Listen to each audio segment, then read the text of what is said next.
முருகன் 2 கையில கொடுக்கிறவரோ 4 கையில கொடுக்கிறவரோ 6 கையில கொடுக்கிறவரோ கிடையாது. 12 கையில தரக்கூடியவர். கேட்டவருக்கு கேட்ட வரங்களை அல்ல, நினைத்தவருக்கு நினைத்த வரத்தை விட அதீதமான நலன்களை வாரி வாரி வழங்கக்கூடியவர். அவர் 12 கையில கொடுப்பார், வாங்குறதுக்கு நமக்கு தான் 2 கை பத்தாது. அப்பேற்பட்ட வள்ளலாக விளங்கக்கூடியவர் முருகப்பெருமான். அவர் வள்ளல்னா பக்கத்துல இருக்கிற அம்மா சும்மா கிடையாது, அவள் வள்ளி.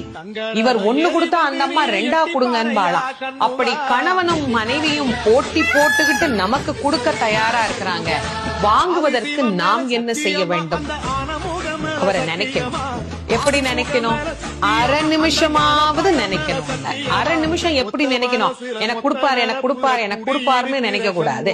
முருகப்பெருமானை உள்ளம் உருகி, அந்த உள்ளம் உருகுகிற போதே நமக்கு அப்படியே கண்களில் இருந்து ஆனந்த கண்ணீர் அப்படியே பெருகும். அந்த கண்ணீர்